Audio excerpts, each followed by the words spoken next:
c'est ton nom qui nous rassemble ce matin dans ce lieu. Aussi, Seigneur, nous invoquons ta sainte présence parmi ton peuple, dans ta maison de prière. Agrée ce culte que nous t'offrons en esprit et en vérité. Au nom du Seigneur Jésus-Christ et pour ta gloire. Amen. Amen.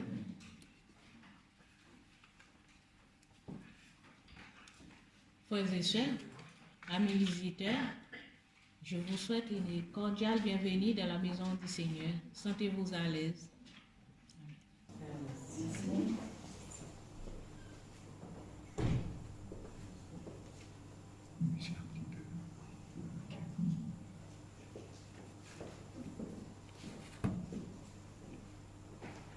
Souffle, souffle de Dieu. Chantons ensemble.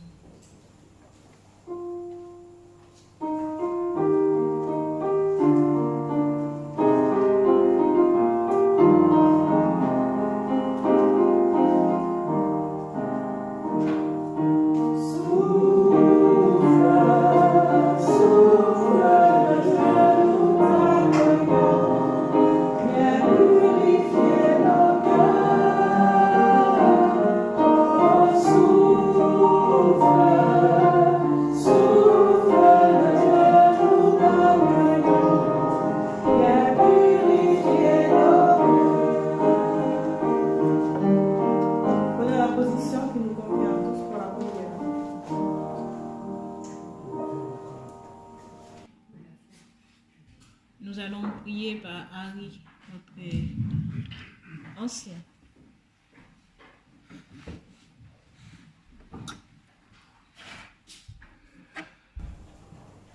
Notre Seigneur, notre Dieu, toi le Dieu de l'univers, le Dieu créateur, nous sommes quelques-uns de tes enfants réunis en ce lieu pour t'adorer, pour te rendre la gloire qui t'est due, pour t'exprimer notre reconnaissance pour tout ce que tu es pour chacun de nous. Merci pour cette semaine que tu nous as accordée, merci pour ton soutien. Merci aussi pour le réconfort que tu nous apportes dans nos épreuves, dans nos difficultés, l'espérance que nous avons auprès de toi, que tout va toujours s'améliorer, que tu as une solution à tous nos problèmes. Béni soit ton nom, Seigneur, parce que dans ton Église aussi, nous trouvons cette fraternité qui nous réconforte. Merci pour la présence, Seigneur, de notre pasteur, du pasteur Robert Guillaumet. Et merci aussi pour la présence de son épouse et de tous ces visiteurs qui sont avec nous. Nous réclamons, Seigneur, ta présence dans ce lieu. Nous savons que tu es déjà là, mais Seigneur, que nous puissions être sensibles à ta voix et écouter ce que tu as à nous dire ce matin. Merci, Seigneur, pour tout ce que tu fais au travers de l'action de nos frères et sœurs. Que ton Église puisse grandir, que ton Église puisse avancer par ton Saint-Esprit vers ton royaume de gloire. Au nom de Jésus, Amen. Amen.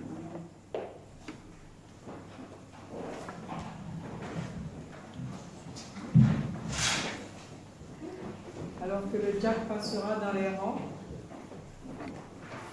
chantons ensemble.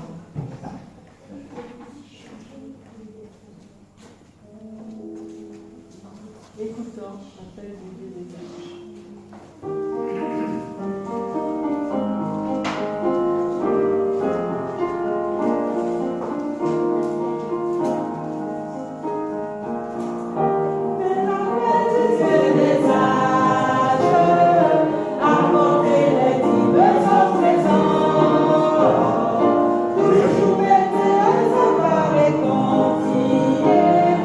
En la promesse bénie.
prions.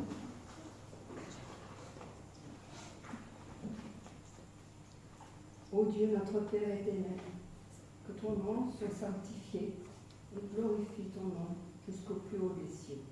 Nous te louons et nous te remercions pour tout ce que tu nous accordes, car tu es notre Père bien-aimé, en qui nous mettons toute notre confiance. Bénis ces dons, qu'il te soit agréable et qu'ils servent à l'avancement de ton règne. Que ta paix soit dans notre cœur et que ta volonté soit faite en toutes choses. Bénis notre frère qui parlera de ta part ce matin. Fortifie-le par la puissance de ton Saint-Esprit. Et reste dans nos cœurs et dans nos pensées en cette sainte journée de sabbat. En Jésus, notre Sauveur bien-aimé, nous te demandons humblement ces grâces, par ces saints mérites et par la puissance de ton Saint-Esprit qui nous dirige. Amen. Amen. Lis ta Bible, prie chaque jour, prie chaque jour, prie chaque jour. Lis ta Bible, prie chaque jour si tu veux grandir. Si tu veux grandir, si tu veux grandir. Lis ta Bible, prie chaque jour si tu veux grandir.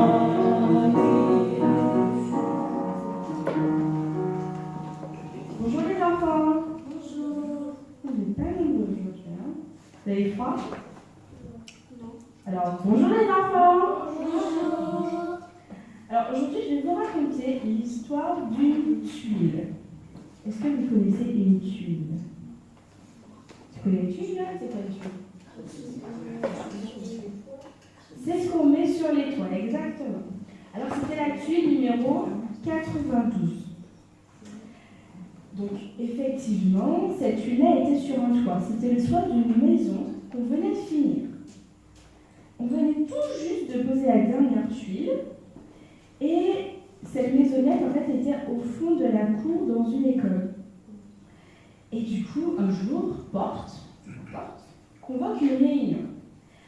Et là, il y avait tout ce qu'on utilise pour la maison, les portes, les fenêtres, les murs, tout le monde était là. Et tout le monde était content. Parce que c'était bientôt la rentrée. Et du coup, les enfants allaient bientôt arriver. Et effectivement, les enfants arrivent dans l'école et à la récréation, ils vont dans la cour. Et là, ils vont dans la maisonnette. Et bien du coup, porte, fenêtre, tout le monde est heureux parce que ils sont heureux d'être utiles finalement. Sauf qui à votre avis? La tuile 92. Elle n'était pas contente. Elle trouvait que les enfants faisaient trop de bruit. Elle ne pouvait pas être tranquille, elle aimait pas ça. Et un jour, il pleuvait.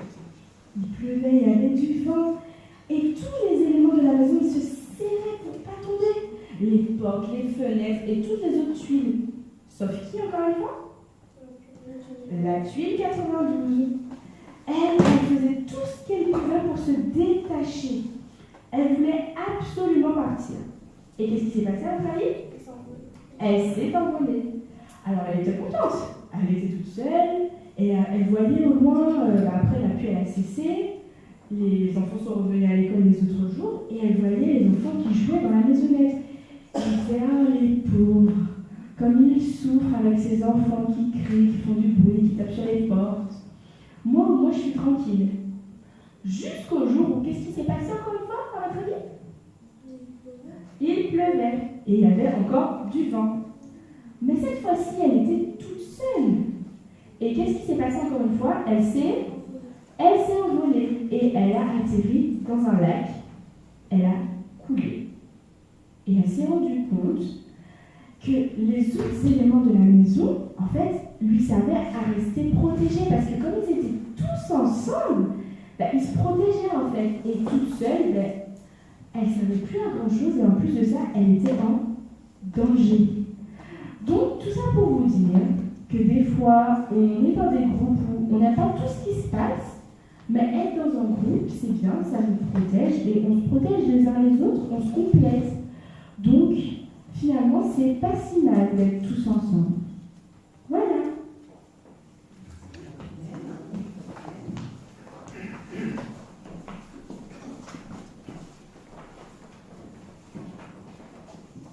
maintenant, nous allons passer à notre moment de louange. Donc, pour ce moment de louange, j'ai choisi 2 chants. Alléluia, louange à Dieu. Nous devons louer notre Dieu et comme une terre altérée. Donc, du coup, nous allons chanter. Ne vous étonnez pas, nous allons chanter la première strophe du chant Alléluia, louange à Dieu. Et tout de suite, nous allons enchaîner sur le premier couplet de comme une terre altérée. Alors, je voudrais vous dire ce matin, ne gardons pas la bouche fermée. Nous devons publier le nom de notre Dieu. Seigneur, que notre adoration te soit agréable. Nous voulons te donner le meilleur de nous-mêmes, n'est-ce pas, frères et sœurs? Apportons nos sacrifices de louange et déposons-les devant notre Dieu. Oui, alléluia, louange à Dieu. Dieu créateur, celui qui nous restaure, celui qui est vivant, celui qui donne sa vie pour ses enfants. Merci pour le consolateur que tu nous as envoyé, qui marche avec nous en attendant ton retour. Alléluia, louange à Dieu.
Alors, la lecture aujourd'hui se trouve dans Matthieu chapitre 24. Matthieu chapitre 24, versets 15 à 22.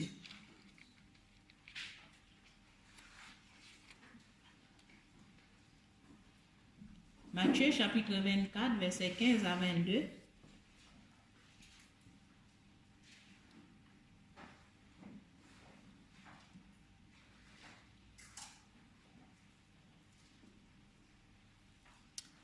C'est pourquoi, lorsque vous verrez l'abomination de la désolation dont a parlé les prophètes Daniel établi en lieu saint, que celui qui lit fasse attention, alors que ceux qui seront en Judée fuient dans les montagnes, que celui qui sera sur les toits ne descend pas pour prendre ce qui est dans la maison, et que celui qui sera dans les champs ne retourne pas en arrière pour prendre son manteau. Malheur aux femmes qui seront enceintes, à celles qui allaiteront en ces jours-là. Priez pour que votre fuite n'arrive pas en hiver, ni un jour de sabbat, car alors la détresse sera si grande qu'il n'y en a point eu de pareil depuis le commencement du monde jusqu'à présent, et qu'il n'y en aura jamais. Et si ce jour n'était abrégé, personne ne serait sauvé. Mais à cause des élus, ces jours seront abrégés. Que l'Éternel bénisse la lecture de sa parole.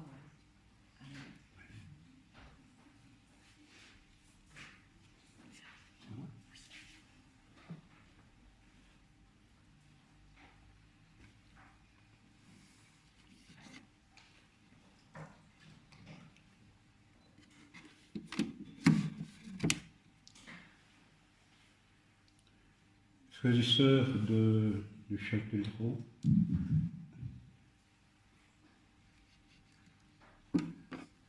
je ne cache pas que ce n'est pas sans une certaine émotion et même une profonde émotion que je me trouve devant vous ce matin.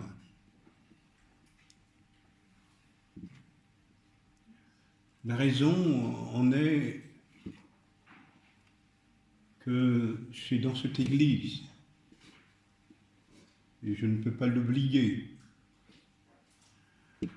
où j'ai commencé mon ministère comme pasteur. Je suis là, dans cette église, à Châtellerault, et aussi à Poitiers, que j'ai fait mes premiers pas dans le ministère pastoral. Et cela, on ne peut pas l'oublier. C'est comme un enfant qui fait ses premiers pas.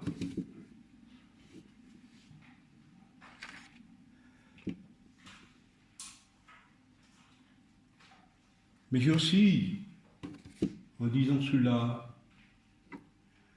le souvenir d'une église bien remplie le sabbat matin. Je me rappelle des familles qui constituaient cette communauté. Oh, je ne vais pas dire les noms, malheureusement. Certaines personnes sont mortes, ne sont plus là. Et j'ai en mémoire non seulement le souvenir de leur présence, mais de leur personne, de leur parole, de leur foi. D'autres nous ont quittés pour aller dans d'autres communautés. Et là aussi, je ne vais pas citer des noms. Oui, je me rappelle d'une église de Châtellerault. Oui, où nous avons fait des choses ensemble. Je me rappelle de cette jeunesse aussi qui était nombreuse. Il y a Sarah qui est là, parmi celles que je connais. D'autres ne sont plus là.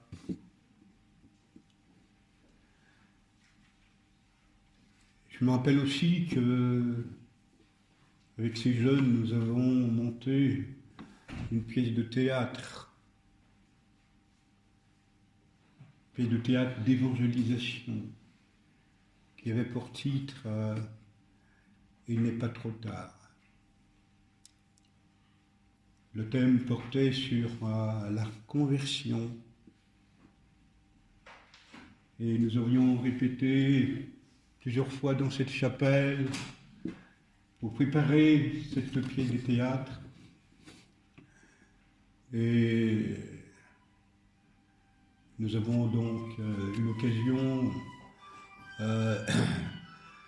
de présenter notre pièce dans d'autres lieux sur Châtellerault.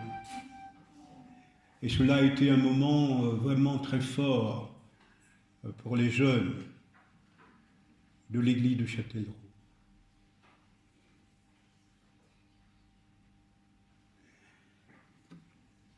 Je vous rappelle aussi que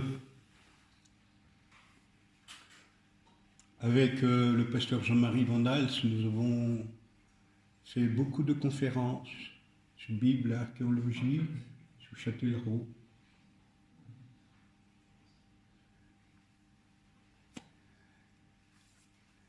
Oui, il y a des moments très forts qui reviennent dans mon esprit lorsque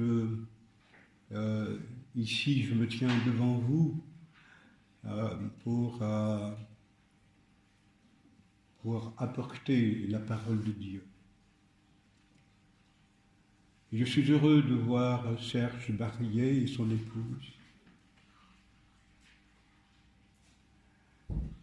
parce que cette église a failli être fermée.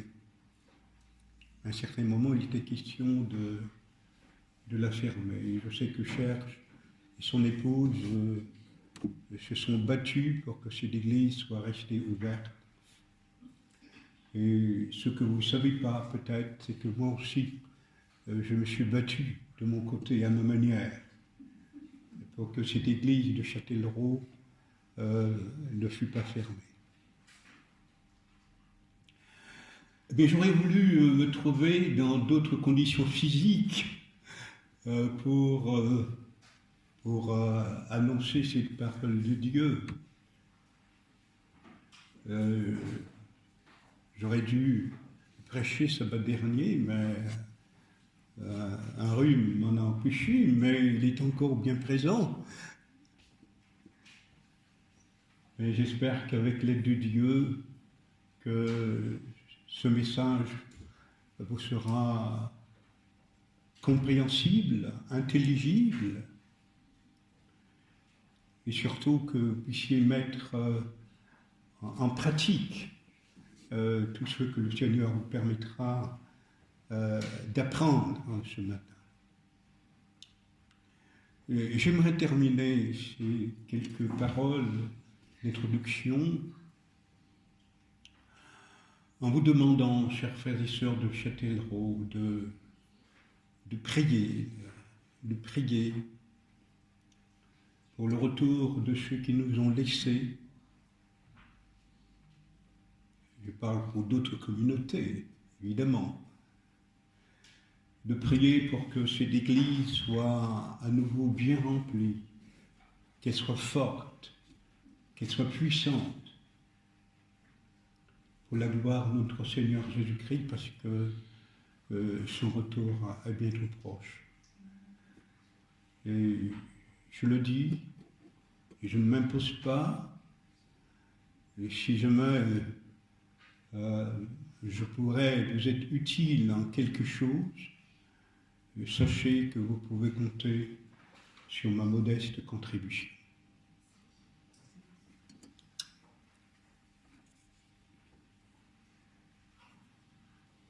J'aimerais aborder avec vous un sujet éminemment adventiste,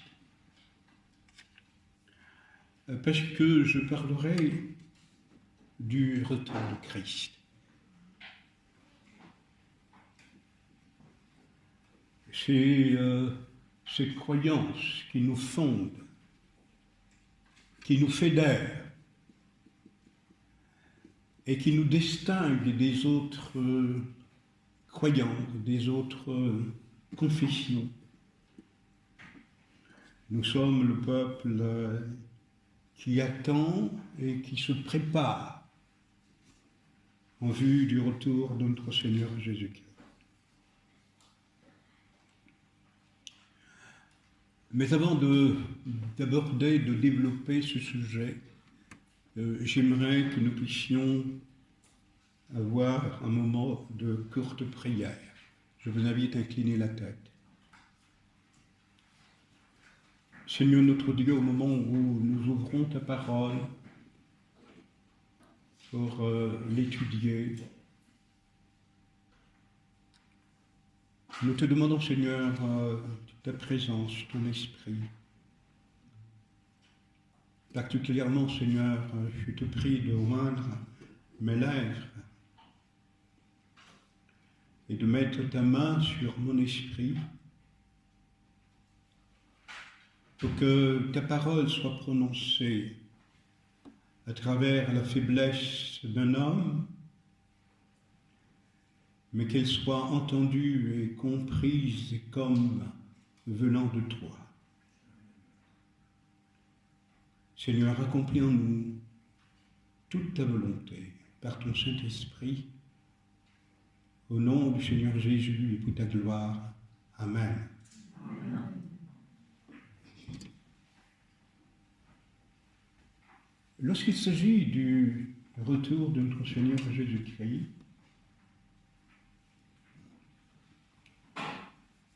nous sommes en face à une bienheureuse espérance, celle dans laquelle nous croyons. Cette espérance qui mettra fin au problème du mal, au problème de la mort, au problème de la souffrance, de tous les drames, de toutes les catastrophes, de toutes les épreuves que nous vivons personnellement, que l'Église vit, que vous vivez et que le monde entier vit. Nous espérons que ce jour vienne le plus tôt possible, le plus rapidement possible. Nos cœurs soupirent après cette délivrance.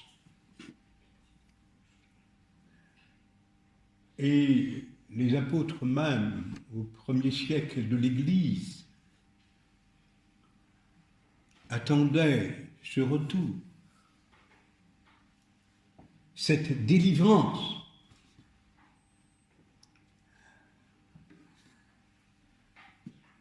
Les pionniers de notre Église aussi attendaient pour leur temps le retour en gloire de notre Seigneur Jésus-Christ. Et aujourd'hui aussi, nous attendons ce retour. Personnellement, je l'attends de toutes mes forces, de toutes mes pensées. Et je crois aussi que vous le partagez. Mais il y a un problème lorsque nous parlons de ce retour.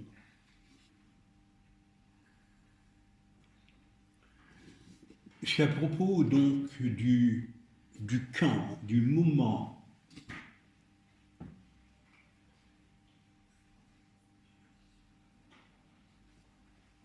À quel moment le Seigneur reviendra?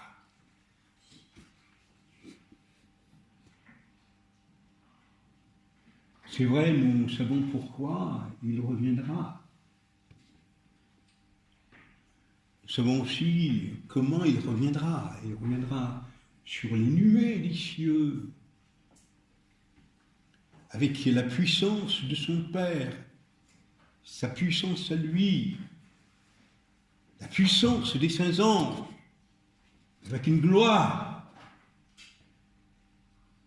Sa venue sera visible, tout œil le verra.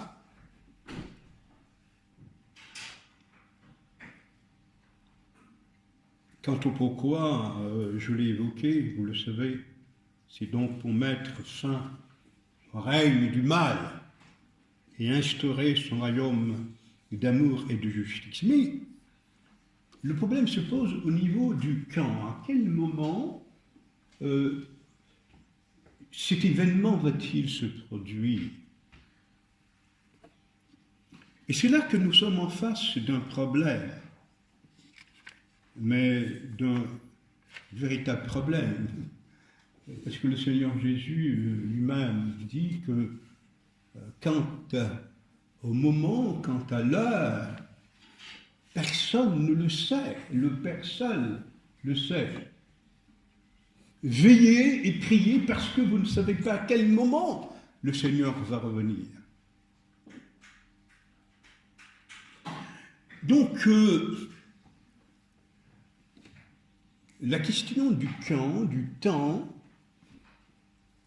de la venue en gloire de notre Seigneur Jésus-Christ est le secret le mieux gardé de l'univers.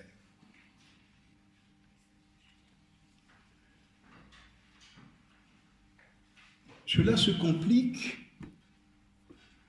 encore lorsque nous considérons les Écritures elles-mêmes en rapport avec cet événement. Les déclarations de l'Écriture ne nous aident pas tellement, et je vais dire même, compliquent la situation quant à la problématique liée au temps du retour de notre Seigneur Jésus-Christ.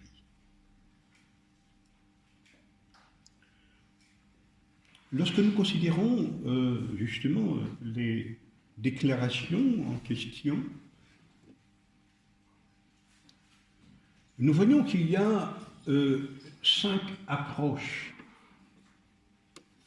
de la question du temps en rapport avec le retour de notre Seigneur Jésus-Christ. D'abord,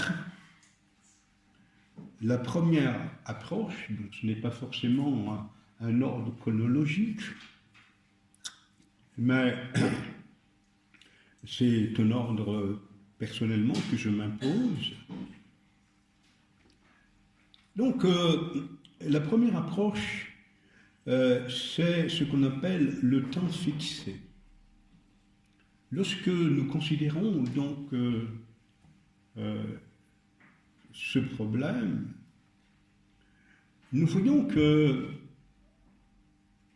en rapport avec le temps du retour du Seigneur Jésus-Christ, il y a ce qu'on appelle le temps fixé, c'est-à-dire que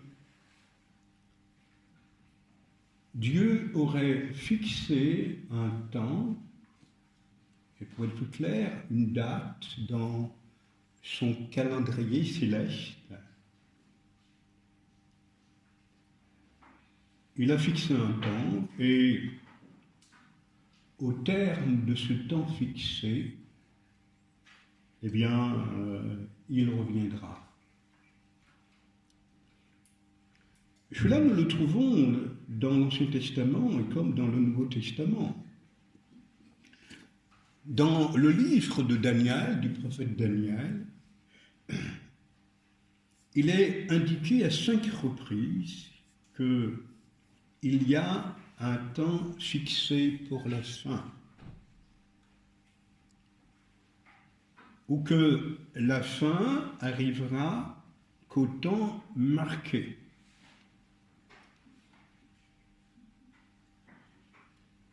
Et donc un temps fixé pour la fin et que la fin arrivera au temps marqué.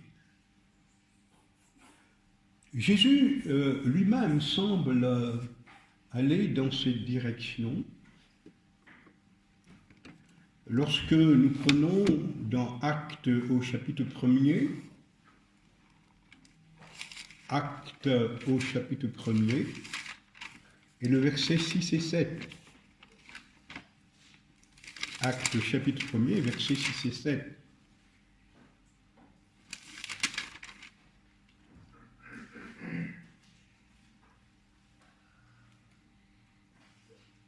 Alors, les apôtres réunirent, lui demandèrent, Seigneur, est-ce en ce temps que tu rétabliras le royaume d'Israël? Il leur répondit, ce n'est pas à vous de connaître les temps ou les moments que le Père a fixés de sa propre autorité. Donc, à la demande des apôtres, au moment où Jésus s'apprête donc à les quitter, à être enlevé, Jésus répond ce n'est pas à vous de connaître les temps ou les moments que le Père a fixés de sa propre autorité. Donc, il semblerait, là encore, avec Daniel, que l'avènement du Seigneur est lié à un calendrier céleste, à une date fixée. Évidemment, que nous, les humains, nous ne connaissons pas. Et lorsque ces dates fixées arrivera, le Seigneur reviendra et ce sera la fin de notre monde et le commencement du monde nouveau.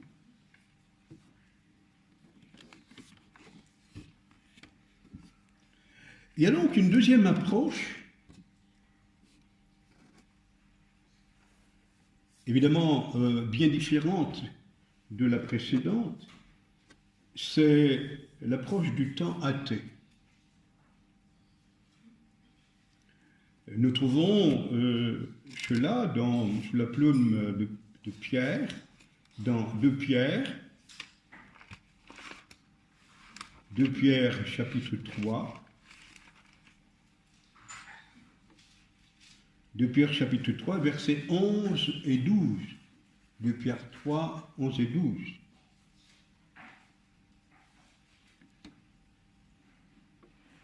Puisque tout cela est en voie de dissolution, combien votre conduite et votre piété doivent être saintes. Attendez et hâtez l'avènement du jour du Seigneur, à cause duquel les cieux enflammés se dissoudront et les éléments embrasés se fondront. Curieux. Hâtez, ou du moins attendez et hâtez l'avènement du Seigneur. Voilà qu'il nous est donné, nous les humains, nous, Église, le pouvoir de hâter l'avènement du Seigneur. Comment pouvons-nous hâter quelque chose qui est déjà fixé dans le ciel? Voilà donc une question que nous devons nous poser naturellement.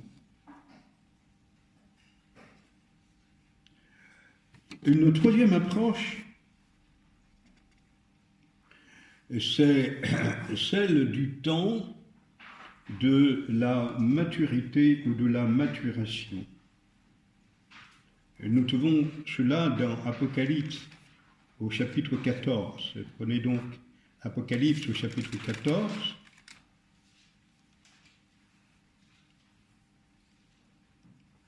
Et on va prendre à partir du verset 14 à 20. Apocalypse 14, verset 14 à 20. Je regardais, et voici, il y avait une nuée blanche, et sur la nuée était assis quelqu'un qui ressemblait à un fils d'homme, ayant sur sa tête une couronne d'or, et dans sa main une faucille tranchante. Et un autre ange sorti du temple criait d'une voix forte à celui qui était assis sur la nuée: lance ta faucille et moissonne, car l'heure de moissonner est venue. La moisson de la terre est mûre. Celui qui était assis sur la nuée jeta sa faucille sur la terre, et la terre fut moissonnée. L'idée donc sous-jacente à ce qui vient d'être lu est que l'avènement du Seigneur, donc son retour en gloire, est conditionné au fait que la moisson de la terre est mûre, est arrivée à maturité.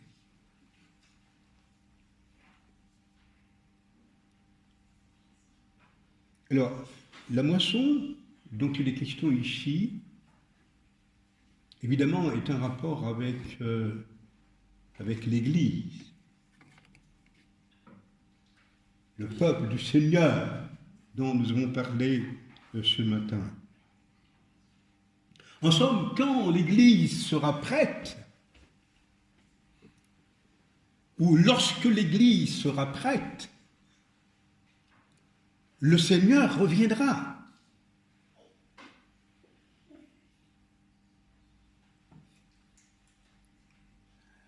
Voilà une idée intéressante.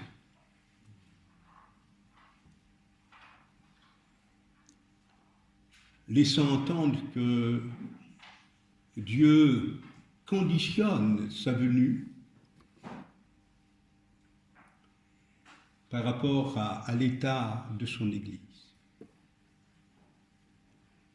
Si l'Église est prête, le Seigneur revient.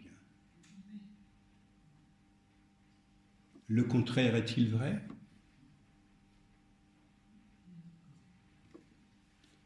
Je vous laisse le soin de la réponse.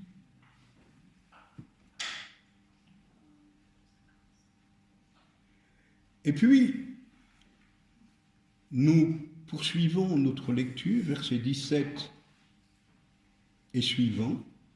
Et un autre ange sortit du temple, qui est dans le ciel, ayant lui aussi une faucille tranchante, et un autre ange qui avait autorité sur le feu, sortit de l'autel et s'adressa d'une voix forte à celui qui avait la faucille tranchante, disant « Lance ta faucille tranchante et vendange les grappes de la vigne de la terre, car les raisins de la terre sont mûrs. » Et l'ange jeta sa faucille sur la terre. Il vendangea la vigne de la terre et jeta la vendange dans la grande cuve de la colère de Dieu.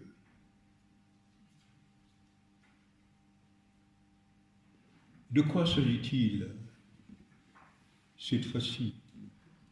De vendange, non pas de moisson. Je sais que certains confondent les deux en pensant que c'est les deux n'en font qu'une, mais c'est deux événements différents. D'abord, la moisson qui est un rapport donc avec l'Église.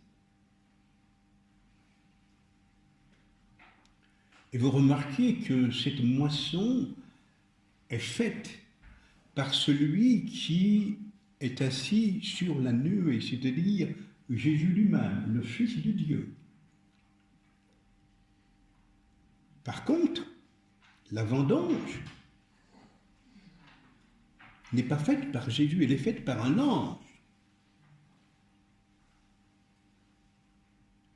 Et la vendange, donc, concerne les réprouvés, tous ceux qui n'ont pas cru au Seigneur. Ils sont vendangés pour la colère. À quel moment? Lorsque la vendange est mûre. Donc là encore, nous voyons que l'accent est mis sur un temps qu'on peut appeler un temps de maturité, un temps de maturation, soit de l'Église ou du monde, pour que le Seigneur puisse revenir.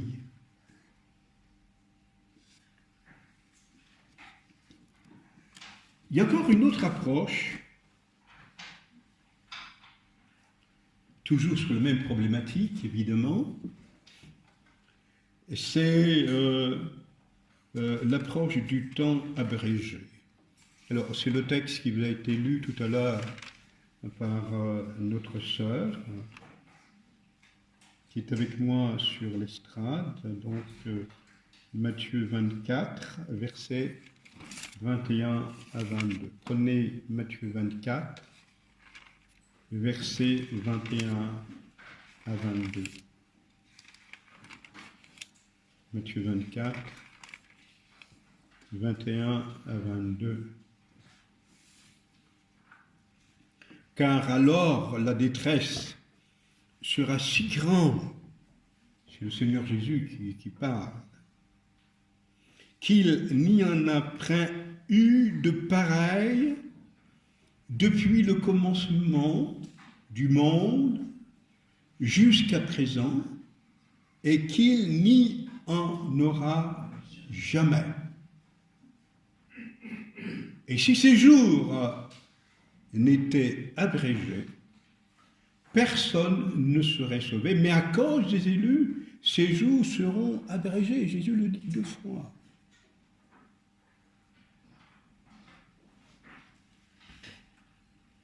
Les temps seront abrégés à cause des élus.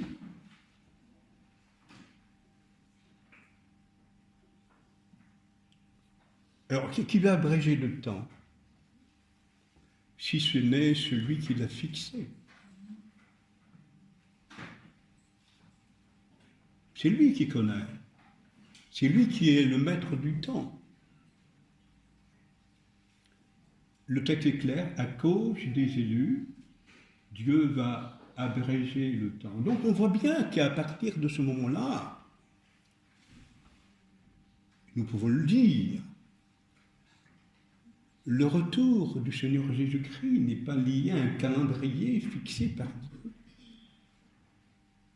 Dans le ciel, à une horloge indiquant donc à minuit, eh bien, lorsque minuit sonnera, le Seigneur reviendra.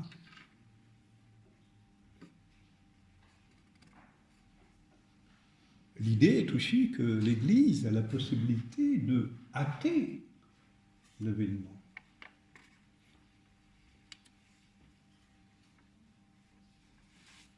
Et puis une dernière approche, c'est le temps retardé. Nous trouvons cela justement dans le chapitre qui suit, le chapitre 25 de Matthieu, en rapport avec la parabole des 10 vierges que nous connaissons bien. Alors le royaume des cieux sera semblable à 10 vierges qui, ayant pris leur lampe, allèrent à la rencontre de l'époux. 5 d'entre elles étaient folles et 5 sages. Les folles, en prenant leur lampe, ne prirent point d'huile avec elles, mais les sages prirent avec leur lampe de l'huile dans des vases. Et voilà donc la notion du retard ici. Comme l'époux tardait, toutes s'assoupirent et s'endormirent. Voilà. Le Seigneur a du retard. Le temps tarde. Le temps va tarder. Et c'est vrai. Je vous le disais en introduction, lorsqu'on considère l'espérance des premiers chrétiens, il y a 2000 ans, on peut dire que le Seigneur n'est toujours pas là. 2000 ans, et les premiers adventistes, 164 ans. 164 ans. Que nos pionniers ont parlé du retour, que Miller ont attendu en 1844, donc le 22 octobre, le retour du Seigneur, et le Seigneur n'est toujours pas là. Oui, on peut penser que le Seigneur tarde. Et pour nous qui espérons à la fin de ce monde de souffrance, de mal, de misère et de pauvreté, de souffrance, des catastrophes, des églises qui font l'objet d'attentats, de tueries, des synagogues, des crimes de toutes sortes, des maisons qui s'effondrent, des inondations, des migrants qui déferlent sur l'Europe, sur les États-Unis, des tremblements de terre, des cyclones. Nous vivons dans un monde bouleversé, frères et sœurs, des accidents de la route. On se pose la question de savoir jusqu'à quand les choses vont continuer à aller. Pourquoi Dieu ne fait rien? Pourquoi garde-t-il le silence face aux crimes commis à l'égard des enfants, la pédophilie, les meurtres, les assassinats?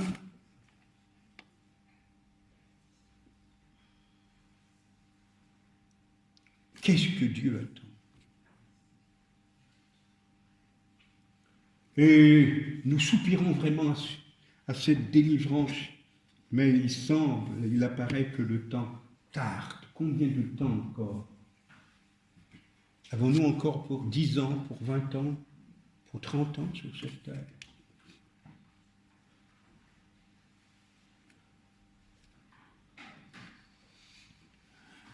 Voilà, frères et sœurs, des questions légitimes que nous devons nous poser quant à savoir le temps de l'avènement de notre Seigneur Jésus.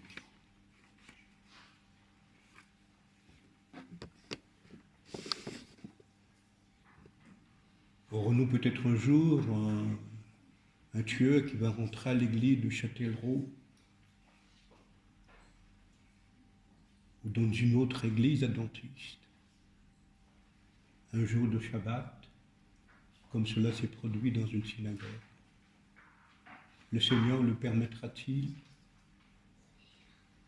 Nous ne savons rien. Nous ne savons rien.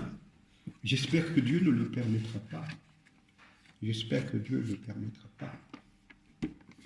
Mais les forces du mal semblent croître en force, en puissance. Mais Jésus dit que ces jours seront abrégés.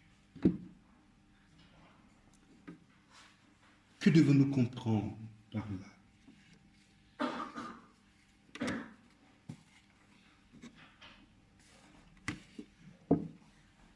C'est que au moment où nous n'allons pas nous attendre à un moment X dans le temps à venir, que notre intelligence la plus fertile ne saurait concevoir, ne saurait imaginer,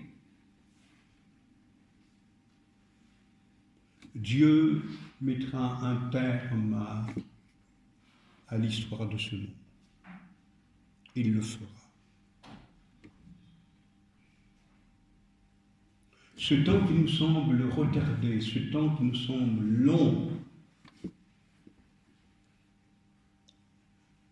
Dieu va abréger. Alors qu'est-ce que ça veut dire, abréger? Là aussi, il y a un problème.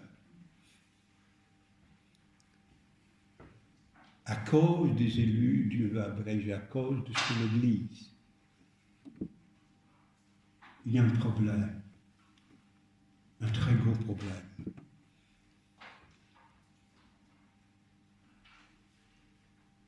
Abréger, ça veut dire de ne pas aller jusqu'au bout.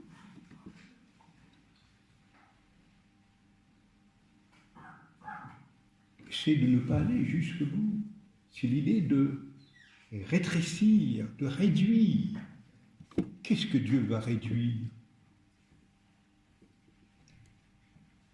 Il va réduire quoi? Sur le temps? Mais il l'a fixé.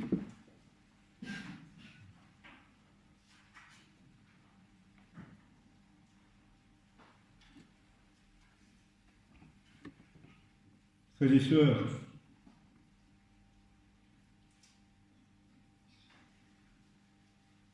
Dieu a son Église sur la terre.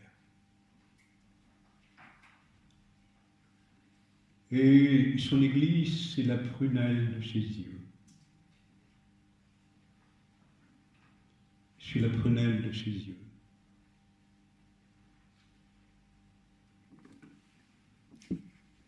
L'idée d'abréger le temps relève du fait que Dieu ne permettra pas que la souffrance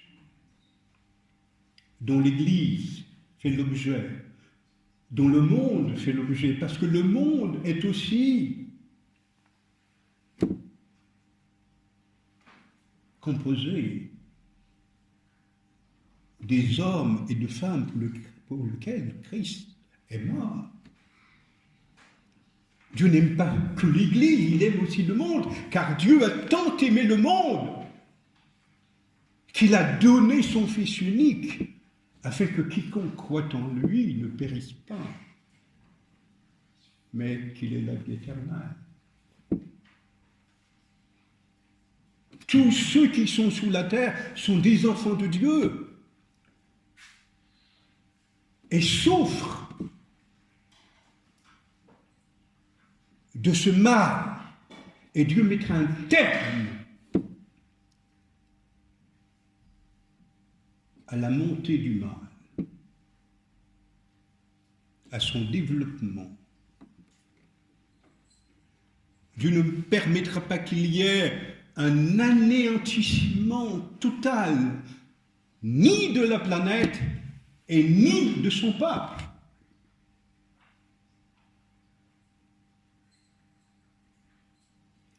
Dieu donc interviendra, surgira dans le temps, dans l'histoire, à un moment inconnu, inattendu, car dans ce combat, même le diable, même Satan doit être surpris.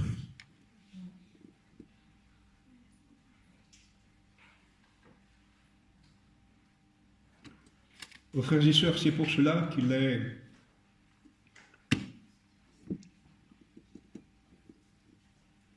de notre responsabilité de nous préparer en vue de cet événement qui ne nous est pas révélé.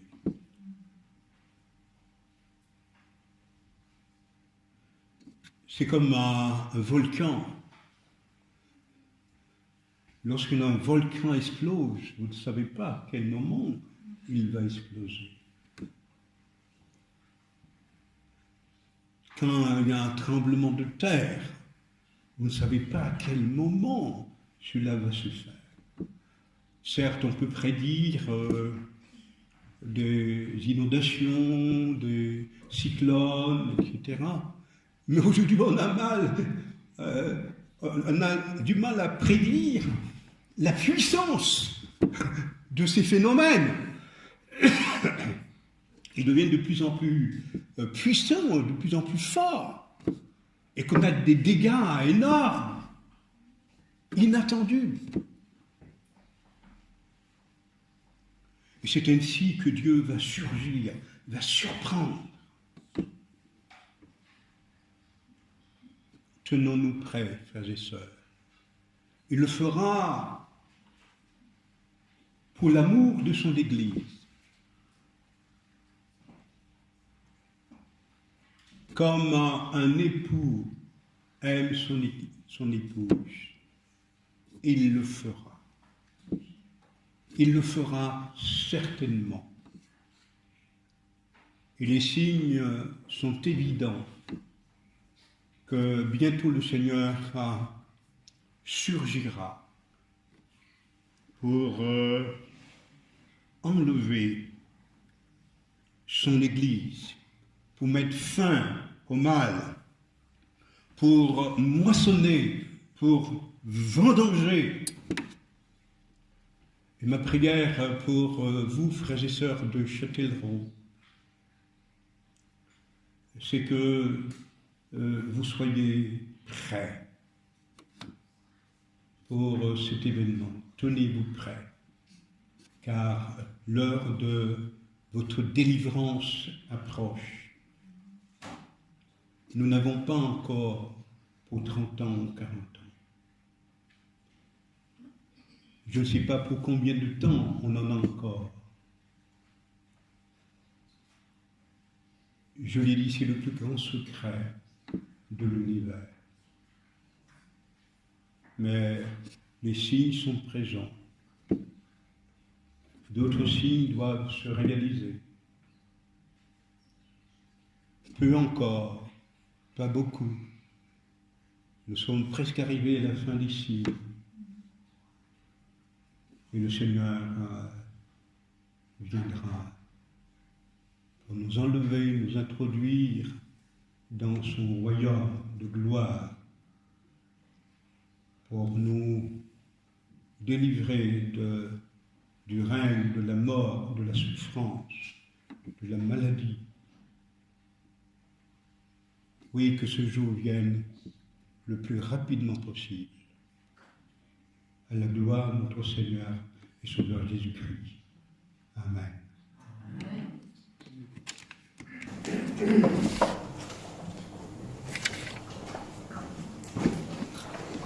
Croyons-nous vraiment que notre Seigneur reviendra? Croyons-nous vraiment, frères et sœurs, que notre Seigneur reviendra? Oui. Amen. Quand sur l'ordre du Seigneur, tenons-nous debout et chantons ensemble.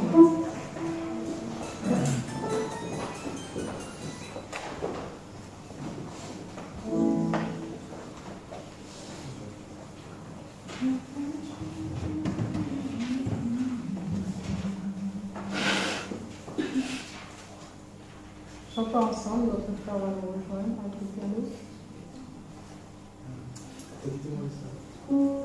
Quand sur l'ordre du Seigneur bientôt les tombes s'ouvriront, et pour nous le grand matin se lèvera. Quand heureux près du Seigneur les élus se retrouveront, et le grand appel d'enfer retentira. Quand là-haut, dans le ciel même, se fera la paix suprême, par Jésus de mon cœur même.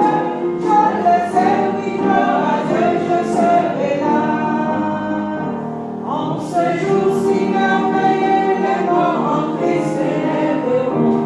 Pour l'éternité, Jésus les recevra.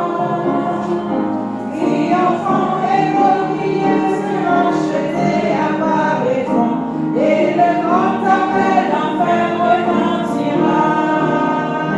Quand là-haut, dans le ciel même, se fera la paix suprême, par Jésus de mon cœur aime. Je le sais, oui, gloire à Dieu, je serai là. Sans relâcher dans ce cœur, travaillons tous sans s'évanouir, car bientôt le jour de noces finira. Le repos et le bonheur nous seront réservés dans les cieux, quand le grand appel d'enfer retentira. Quand là-haut, dans le ciel même, se fera la paix suprême, par Jésus de mon cœur aime. Je le sais, oui, gloire à Dieu, je serai là.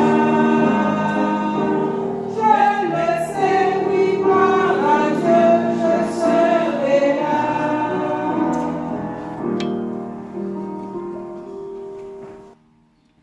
Je vous invite à incliner la tête pour la prière. Oui, Seigneur, oui, nous venons de chanter. Gloire à Dieu, je serai là. Oui, Seigneur, je veux être là. Nous voulons être là lorsque tu viendras. Tu viendras, Seigneur, dans ta gloire, dans ta majesté, comme un voleur,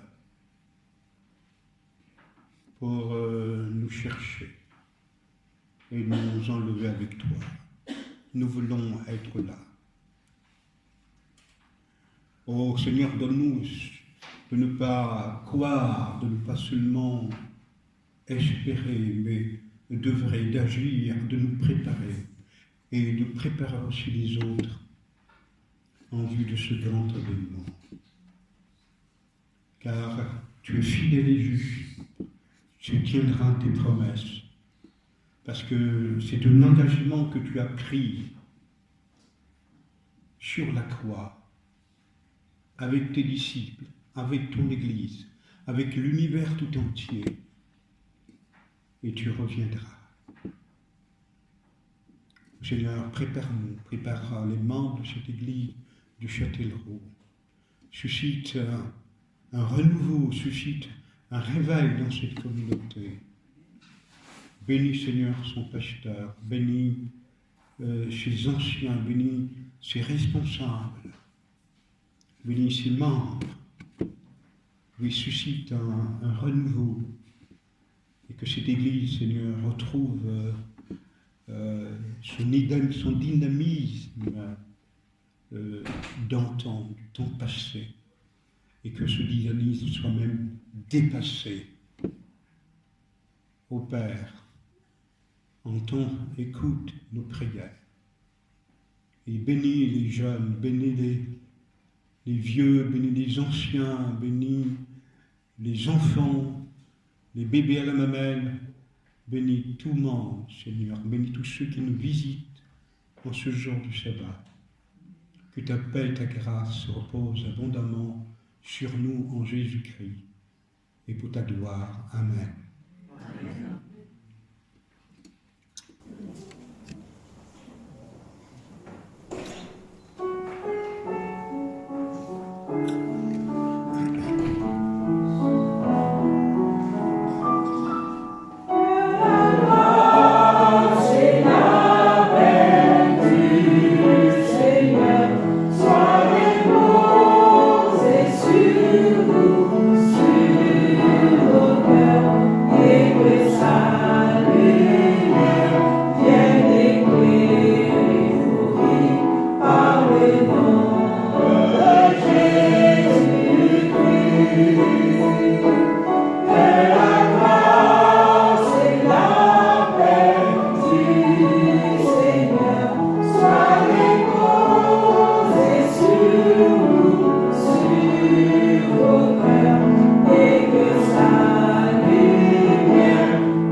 Recevons la bénédiction de notre Dieu. Que l'Éternel, Dieu miséricordieux et compatissant, tourne sa face vers toi, et qu'il te garde, qu'il te bénisse, qu'il tourne sa face vers toi, et qu'il t'accorde sa paix et sa grâce.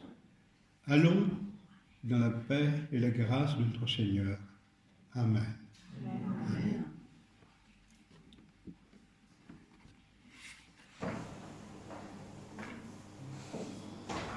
Il y a quelque chose cet après-midi? Hein? C'est à quelle heure? À 15h. À 15h. Donc, je vous invite cet après-midi à 15h. Nous allons continuer à parler des prophéties. Merci et bon appétit à chacun et à chacune.